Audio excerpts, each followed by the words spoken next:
and loss is never an easy experience in life. Now imagine having to lose your spouse and having to fight through the battle of staying sane and maintaining a relationship with your in-laws and friends who no longer pick your calls when you call, family members that are no longer there for you. As we marked the International Widows' Day yesterday, a day to call for action to stop the ill treatment of widows around the globe, report from the United Nations indicates that more than 2.5 widows live in abject poverty because they were mistreated in one way or another. Today on Let's Talk Family, we have Esther Wagura. We get to hear her story. She's a mother of 2 lovely children, a real estate specialist, as well as a motivational speaker. Do not move a muscle.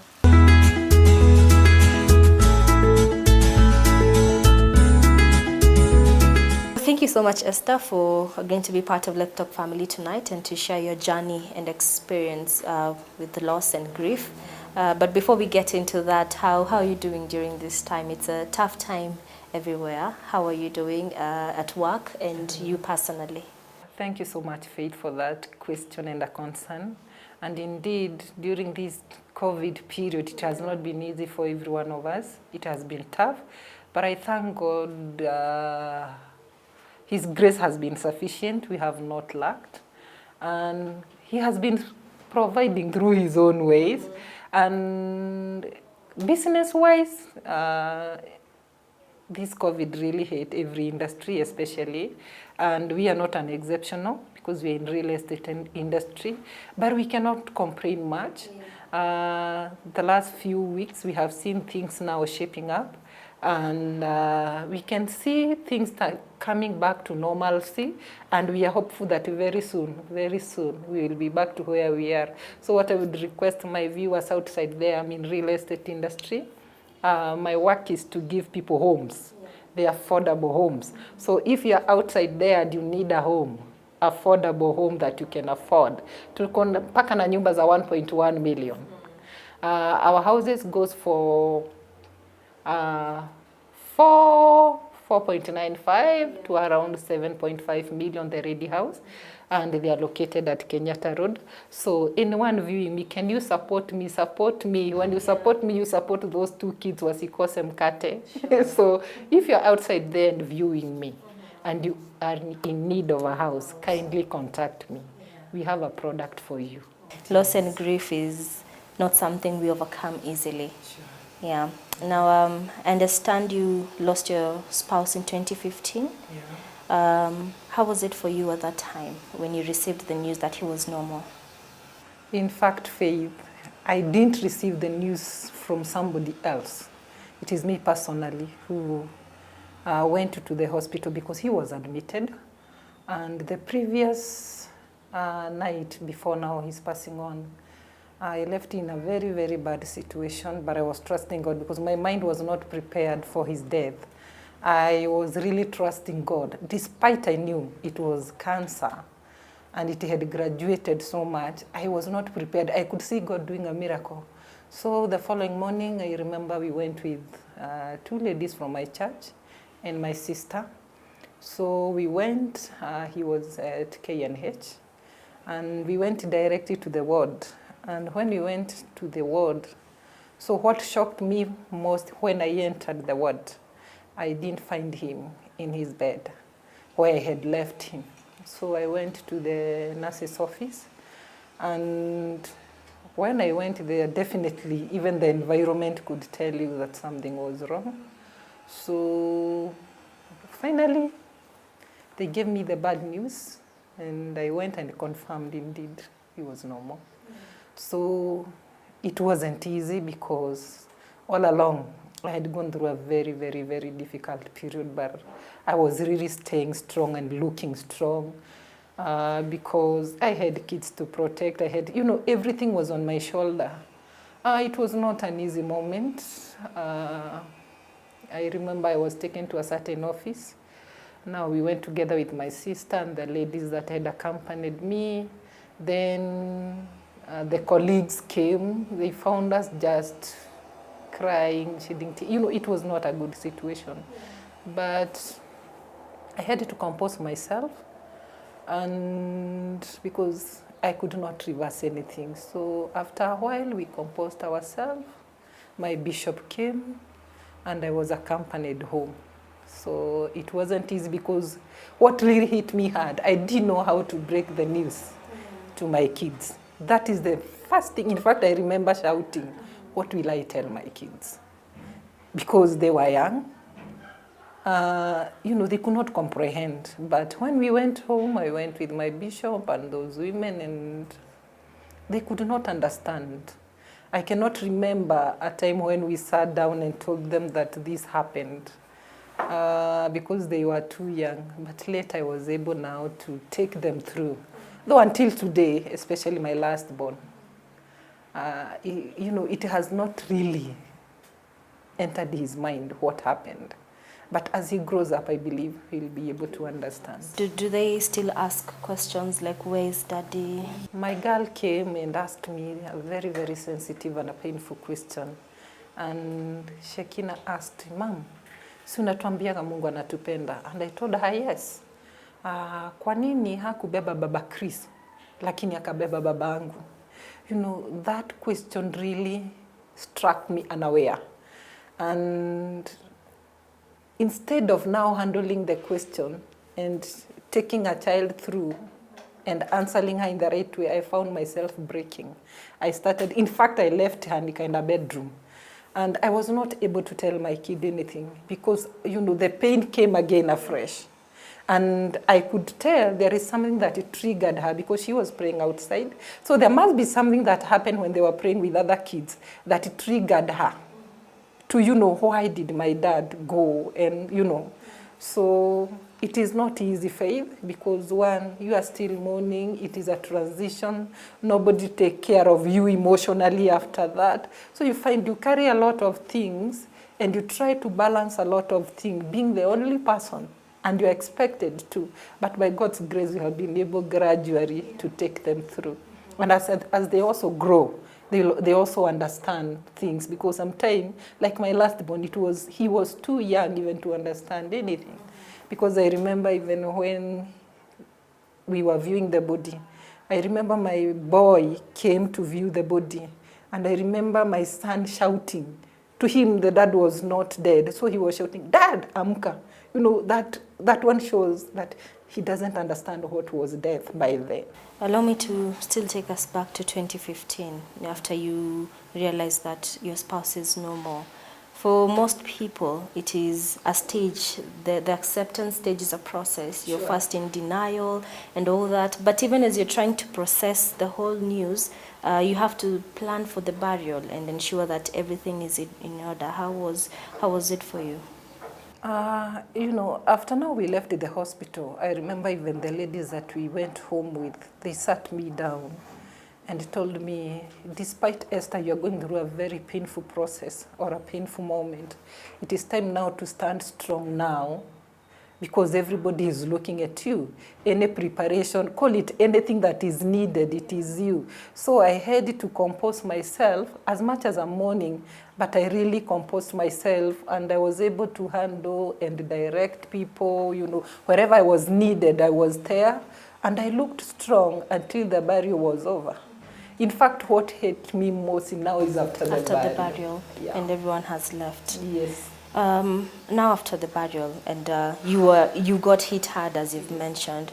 How was the support you received from friends and relatives?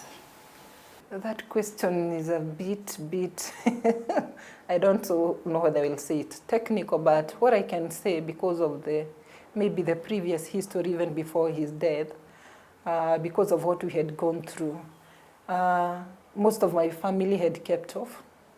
Most of my friends had kept off. Faith, I was left with my church. And I can tell you, even after now, him passing on, I think I was left with the church. The church has always been there, and a few friends. Maybe you can allow even me to mention them. I had few friends who would call, come, support me, talk to me, encourage me. And my two sisters, Jane and Josephine, they have always been there for me.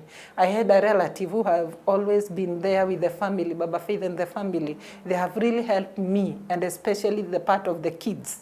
You know, he could come talk to the kids, and you know, they would see another dad in him. And I remember even I also had Mama Faith, who is still there for me until today. She has been giving me a lot of support, talking to me, encouraging me. I have few friends that have been there since then, but I'm telling you, it's not easy because one, even his side, his family, they had kept off long time ago. My family, it's only my sisters now who have been there helping me, especially dealing with the kids. So far, I cannot complain much. But what I want to thank God for is my church. My bishop, my mom, Pastor Charity, and my bishop, Nzao, wamama wa kanisa, you know, they have always been there for me. Yeah. That is one pillar yenye imenishikilia. So your relationship with your in-laws did not, I'd say, what is the word that I'd use, did not end up well? What I can say after his passing on, what I can talk about the in-laws, I remember after burying my husband, we buried him on, I think, 3rd February. On around 8th June, around there, I received a call from my area chief, where my shamba is. And when that chief called me, I think he was not believing it is me who will answer the call. So I answered the call and it was, am I talking to Mrs. Nje here? Yes. No, you cannot be the one. And I asked the chief why I'm the one. No, because your mom-in-law was here with another lady who is a friend to her. And the news that she has brought here, they are really, you know, surprising. So it was like, what is she saying? I remember back then when I was working in a circle. And kulikuwa na wazungu, so they saw them kwa mazishi. So what she went to tell the chief is, no, nimekuja kufungisha shamba sababu after kifo ya my son, we understand Esther aliolewa na wazungu, akaenda nje na akaacha watoto. And mind you, Faith, it is after 4 months. You are still mourning. You know, I asked that chief, does he know who my hubby was to me? Despite what we had gone through, that after 4 months, what I could only think of is getting married and leaving my children back with my sister. So it was not a good moment for me. It was so painful. Yeah. But since then, we have not been touched. We have never been touched. In fact, everybody is living his or her own life. Yeah. How are you able now to transition back to work and start attending events and all that publicly? You know, Faith, the reality hit me hard because one, despite of what happened, I realized life must move on. I have the kids to take care of, and everything that pertains life and me and my kids has to continue, and I have no any other, you know, breadwinner or anyone. So I had to compose myself and concentrate on my work and my kids, because either way, they have to feed, they have to clothe, everything has to be normal. So it is not easy, but by God's grace, we are able to. So my mind shifted now, despite when I'm alone, I can tell you it's not easy. I really concentrated on my job, my career, and my children. That is what has given me the strength to keep on going every day, because they have nobody else they are looking up to. It is only me. So what I really pray every day before I leave my house is for God to give me the grace, the energy, and the wisdom to be able, and even to give me long life because of those kids, because they have no one else apart from me. Earlier on when we started, you mentioned that there's this stigma attached to widows, that when you're seen with a certain man, then rumors start going in the society. Has it been this way for you? It is, and it is something that is really affecting single moms, single ladies, and especially also with the widows. Because what I have learned through the experience since I lost my hubby is there is that mentality with the society or in the society that the moment one is single, you have lost your hubby. There is that mentality of you are a threat to the family setup, to those ladies with, with spouses. And I can tell you for free, I have also seen it. Sometimes I give an example, maybe You had couple that were, you know, you were very close to when your hubby was alive. You could relate very well. But you see after, even the way they relate with us, the way they handle you, the way watakuangalia, you know, it's like you are a threat to them. Yes, I don't say all of us, we are good. Kunao nimeshaisikia hadithi, single mothers, they are doing all sort of things. But you know, it is so painful. Every time maybe umeshuka kwa matatu Faith, unaona ukiteremka na mtu mwenye ni walongi, everybody think, no, anakuja kuharibu, au ndio, you know, and you know very well, you have your own goals. You have your kids to take care of. Right now, somebody like Esther even thinking about a man is so irrelevant. There are other things that I'm thinking of. And I can tell you for free, widows and singles are suffering from that. And what they do, you know, they become so much reserved. You find you had friends who are in that status, ya kuwa na bwana na bibi, but you find yourself umerefrain.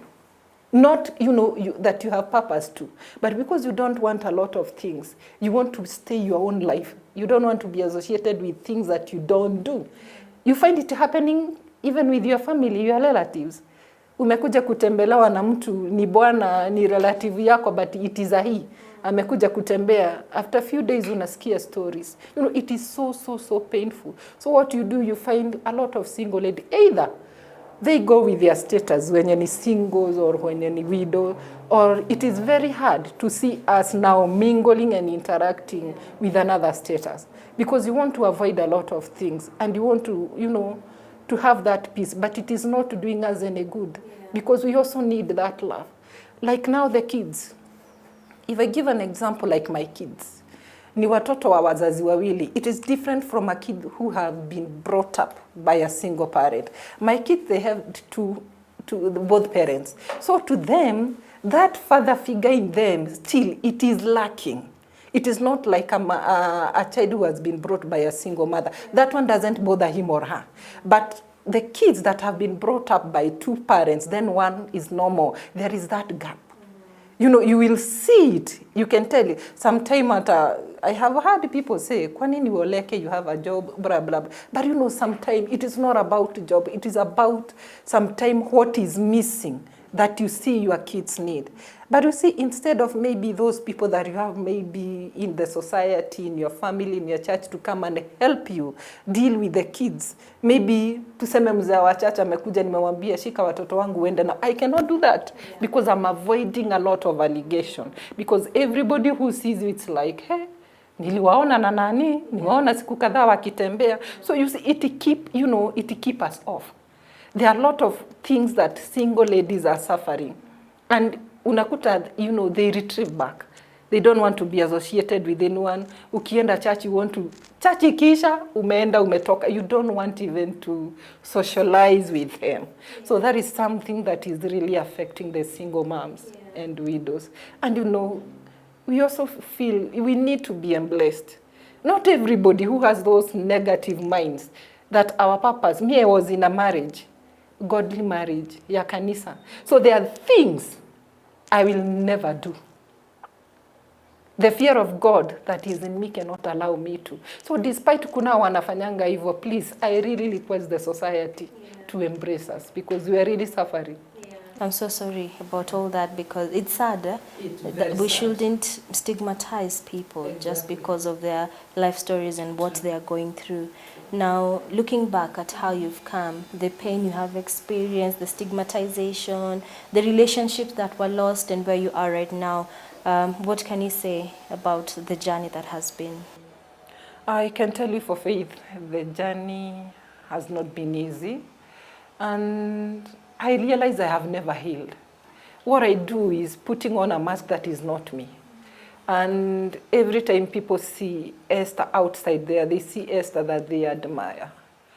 When you put on your makeup, you put on a high heel, you know, you look good from outside. But internally you are bleeding and nobody knows what you are going through. Sometimes you don't want to share because you will share ikuwe kitu ingine. So the journey has not been easy. But it reaches a time you call yourself, you reason within yourself. Until when?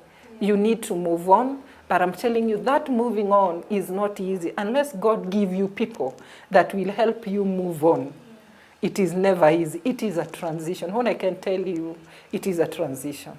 Now, to spouses or people that have lost their husbands, be it a husband that has lost a wife, and they're in the denial stage and reality hasn't dawned, or they're struggling to cope up with the loss, what word of advice can you give to them? One, I would like to encourage them to keep moving on. I even have my colleague who has lost her hubby, and I remember a few months we were sharing about the same things that we go through, and you understand sometimes it's not easy, sometimes you have kids, and even that taking step of moving on. When you have kids, it is never easy. It's not an instant thing because you also value your kids. It is another transition that you will go through even for them to accept you to move on. So what I can tell them, it's to accept that it happened, because some of us have taken so much, time accepting that indeed. Kuna wakati Faith nilikuwa naona kama jioni inafika hivi naona kama anaweza kuja. There are that period that you go through that no, ni kama alienda safari atarudi, until inafika mahali haya, the reality is indeed he'll never come back. So I wouldn't want anybody to go what I have taken so long for me to accept, and what it has done, it has caused a lot of injury in me, sickness, fighting ulcers, going through very difficult period, always on drugs, and resulting to some other things that may end up maybe terminating your life. So what I can pray, it is my prayer, that they accept, they see life positively. We accept God's will that it happened. And because you are there, your kids, they have a mother, they have a father. Can you stand firm? Can you stand strong? And accept, ili Mungu naye aweze kupata nafasi in your heart. Yeah. Because unless you accept, that is when God will open another door. Yeah. Question that a lot of people in the society want to ask and want to see you doing, moving on after the death of a spouse. How has it been for you? Were you able to interact with a few people? Would you say you are ready for another relationship? At some point you have to move on. Because one thing, and I think I was chatting with one of my friends, she's a widow, so I think 2 days back she's in Nakuru. She's called Mama Mercy. And she has been a widow for 7 years now, and she has not been able to overcome the pain, and she has not been able to move on. And one thing we were comforting ourselves and telling ourselves is, at some point one has to move on. Because I have come to realize we also suffer too much protecting our kids, living like, what will the society say? What will my family say? What will my friends say? Only to realize it is killing you inside. Or I can tell widows outside there, or any single lady who want to move on, always take your time. Make sure you are ready for it. Don't force it. Wait until the right time comes. What I can tell them, don't again mourn for too long. It has really costed me. I would even sit down, if I want to move on is, what will my kids say? What will my daughter say? And I came to realize they also have their own life to live. If today I die, and God forbid, God through his own mysterious way, those kids will still move on. So I realize I have carried my kids so much until I live their life. I don't live my life. And I told God, I think it is the right time now. You help me now move on. We also need that love. There is a lot of vacuum. We can be doing other things. You can be providing. But I'm telling you, there is that vacuum, that loneliness that nobody can feel apart from them. So I pray that the ladies outside there, those who are in our status, may God help them to move on. May you not take a lot of time mourning, because it has its own repercussion, which I have gone through, to a point of maybe facing death. Because wakati unaenda surgeries after surgery, unagonjeka, unapatiwa ripoti zingine that now I am coming to term with them. It's not an easy thing. And because we'll never return them, They never come back. It is us who will find them. So I pray that God will give us grace, will give them the grace to move on, because the Bible says, kama hujafikisha 60, you are entitled to. So I believe kuna watu wetu huko nje, or I can pray for every single mom, every widow, is that may God, may God help you to locate the right person for you, because we deserve that. We deserve to be happy. We never did anything wrong for us to find ourselves where we are. And as we come to a conclusion, what message would you have for the society who stigmatize widow and view them as lesser beings because of the situation they're in? One thing I would like to say and to talk to the society outside there, especially those who are in the family setup with both parents, husband and wife. Not all of them that take the widows through what we go through, the stigma itself. But I'm telling you, like 80%, we suffer that stigma. And I can tell, kindly help us, embrace us, and help us to move on. There are kids that will need support that I cannot be able to offer at some point because I'm also mourning. But if I had a society, if I had maybe a family that will come in and identify that the kids are suffering from this, they would come in very early and maybe help the kids move on also and heal faster. They will come in and help me heal faster, such that Faith, if you see me with your boyfriend or with your hubby, definitely there is nothing else negative that I can do.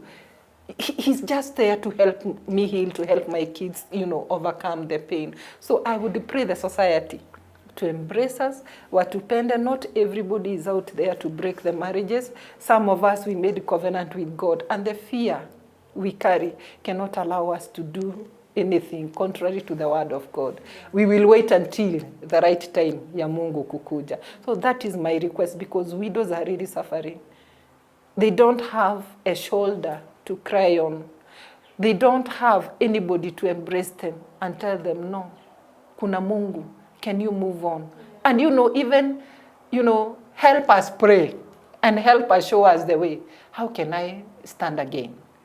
Thank you for being so open with us. And I believe our viewers out there have learned something or two from your story. Very touching right there. And I'd say it's a story of triumph, being able to stay strong for the kids despite everything you've gone through. Now, for someone who'd like to reach out to you, how do they get in touch? Yeah, maybe before I give my number, I think I would request you allow me to pass my regard to some people. There is a lady, nowadays I say she's a God-given, the lady that I work with. She's known by the name Candy. She's younger than me, but I'm telling you, things that girl talk to me, the comfort that she gives, the way she understands me is like somebody who is 40, 50 years. I really love that. Like, today is her birthday. I think you will allow me to wish her happy birthday. She's one lady that I have come to love, a lady that understands me, a lady that will call me and know, Esther, I have not heard from you. What is happening? Thank you so much, Candy. Candy, I treasure you. I love you so much. I want to thank my church. I want to thank my sister. They have always been there for me. I don't take it for granted. And I want to thank Mama Favor. She's one lady who will always be there despite what. It is not easy to see somebody call and tell you, Esther, it is time for you to move on. Yeah. Can you move on? Despite what happened, we want to see you happy. Not many people would love to see us happy. Yeah. So she's one lady that I really, really treasure. May God bless and do her good. Melody Ndichu, I love you so much. You have become my prayer partner. I thank God for what she is doing in your life. Thank you for standing with me and becoming a pillar. So I want to give out my number. I usually do. Na ninaomba ikatumike vizuri. Despite tunatafuta watu. Yeah. Sometimes we receive zingine zinatisha. My number is 0722 827 486. I will repeat again. 0722 827 486. God bless you. Thank you for sharing with us, and our prayer is that God will continue to strengthen you and use you to strengthen others as well. God bless you. Thank you. And to Kendi, I believe, right? Yeah, she's Miriam Kendi. Miriam Kendi, a very happy birthday to you. It is people like you who stand with widows and widowers that make a society a better place. So God bless you, and to everyone else who has supported you, and to everyone out there who is supporting in one way or another someone who's lost a friend, a relative, and a spouse. God bless you so much. As we end tonight's show, I'd like to remind us again that yesterday we celebrated the International Day for Widows, and the theme for this year was I Am Generation Equality, Realizing Women's Right. So no matter what journey a person has been, let's not label them and stigmatize them, as Esther's story portrays, that if you're a widow, you cannot walk with a man simply because the society has labeled you in a certain way. Allow me to say that this is wrong. I'd also love to end today's show with a Bible verse that Esther's story has reminded me of. That is Psalms chapter 68 verse 5, that says, He is the father to the fatherless and a defender of widows. That is God in his holy dwelling. Thank you so much for tuning in to Let's Talk Family tonight. My name is Faith Kaulu. Till next time, keep watching Captain.